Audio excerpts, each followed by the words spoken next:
After the Bolsheviks seized power in October 1917, we see that the Russian state is plunged into a brutal civil war.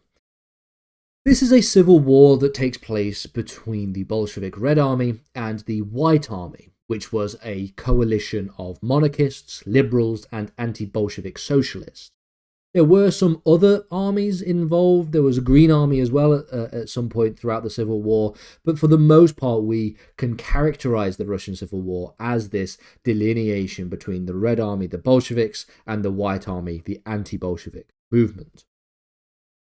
The war was not only military in nature, but it also involved deep in political, economic, and social conflicts. This lesson is going to examine the Russian Civil War and, importantly, think about the events taking place after the Russian Civil War, namely the rise of Stalin to power, and think about the position of Stalin as we come to the end of the Russian Civil War and after the death of Vladimir Lenin. So, ultimately, the power struggles that we can see is that essentially immediately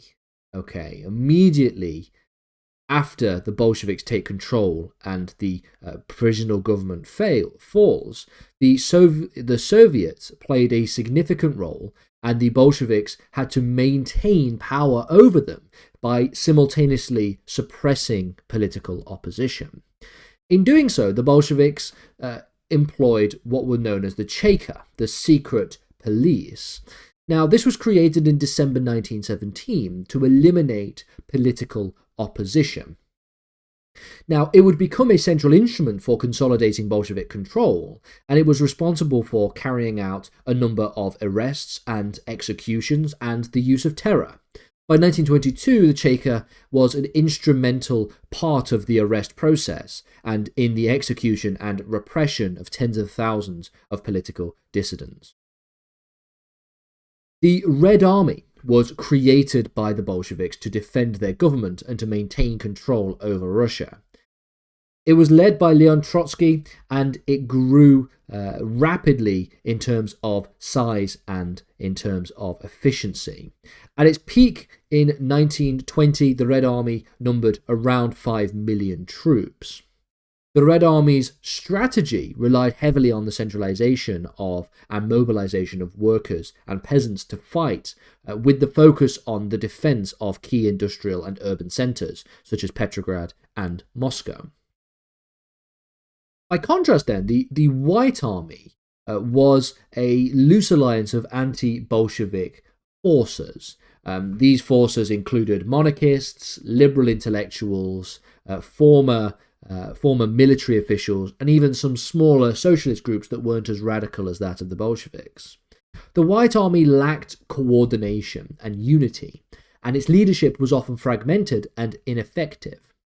And so, despite receiving aid from Western powers like Great Britain, France, and the United States, the White Army was unable to defeat the Red Army in the conflict. The Russian Civil War led to and caused widespread economic devastation. Industry was severely disrupted, agricultural production collapsed, and famine raged in the countryside. By 1920, industrial production had dropped to about 20% of the pre-war levels. The war also led to the displacement of millions of people. It is in fact estimated that around 7 million people died during the Civil War, with around 1.5 of those 7 million being from direct confrontation and violence, about another 1.5 being from famine, and another 2 million or so being from disease. This is partly the result of the Russian Civil War, but it is also partly because of the war economy as introduced by the Bolsheviks. This was a policy introduced by Lenin known as war communism, and it existed from 1918 to 1921. The Bolshevik government implemented war communism as an extreme form of centralized economic control. It aimed to support the war effort, but it in fact severely impacted the economy in a very negative way. War communism, for example, led to the nationalization of industry. Almost all industries were nationalized, either by being taken under the control of the state. These included factories, mines, and transport systems. By 1921, more than 90% of industry was under the ownership of the state. The government also opted for a policy of grain requisitioning.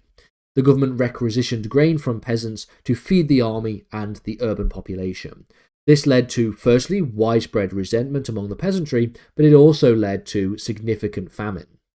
The government requisitioned grain and it was enforced by the Cheka and the Red Army units, who, when requisitioning the grain, often confiscated it, even if the peasant had little to eat themselves in the process. This resulted in mass famine and led to a decline in agricultural production. The infamous Tambov Rebellion from 1920 to 1921 was led by peasants in the Tambov region and was a direct result of the forced grain requisitioning and the collapse of the rural economies. Local Soviets were replaced by centralized control within Moscow, and the Bolshevik government dissolved a number of local workers' councils that were not loyal to the central government. In addition to this, the secret police, the Cheka, took harsh measures in terms of suppressing strikes and dissent. All of this had dramatic problems for the economy under this particular policy. In terms of industrial output, we see that it drops to approximately 20% of pre-war levels by 1920. Grain production falls significantly, with grain output in 1921 being just 37% of pre-war levels, estimated around 37% of pre-war levels. Famine would also spread across Russia. In 1921, the famine led to the deaths of approximately 5 million people, with millions more who suffer from malnutrition and disease, although these statistics and the exact numbers are of course always going to be very difficult to ascertain. The forced grain requisition caused mass resistance. By 1921, food riots broke out in several cities, including Moscow. The effects of war communism, the famine, the economic collapse, and the widespread dissatisfaction really forced the Bolsheviks, and specifically Lenin, to reintroduce a new policy that wasn't as strictly communist in terms of its aims and its desires, and opened more to allowing limited market reforms and to stabilize the economy. The new economic policy then, the NEP, was this exact type of plan. It marked a temporary retreat from full communism and allowed for limited market reforms to try and stabilize the economy and win back support for the peasantry. It involved the partial reprivatization. The NEP allowed small-scale private businesses to operate, and peasants were permitted to sell surplus grain on a market after paying a fixed tax. This was in addition to or contrasting to the previous requisition system that was under war communism. It helped increase agricultural output as well as food production. Large industries, banks, and transport networks remained nationalized under state control, but the NEP allowed private trade in goods such as grain, cloth, and other consumer goods to be done on a market. We see as well that the NEP's allowance for private farming and the abandonment of the requisitioning policies revived agricultural production. By 1925, we see that grain production increases to around 75% of pre-war levels, far healthier than under the system of war communism. All of this leads to quite significant results then. Like I just said, we get 73 to 75% of increase in terms of grain production compared to pre-war levels by 1924. We also see industrial production grow significantly, with the output of key industries, such as coal and steel, recovering to about 50% of pre-war levels by 1925. And then we also get GDP growth. We see an average annual rate of around 3.5% between 1921 and 1928, with a growing output of industrial growth at about 12% per year.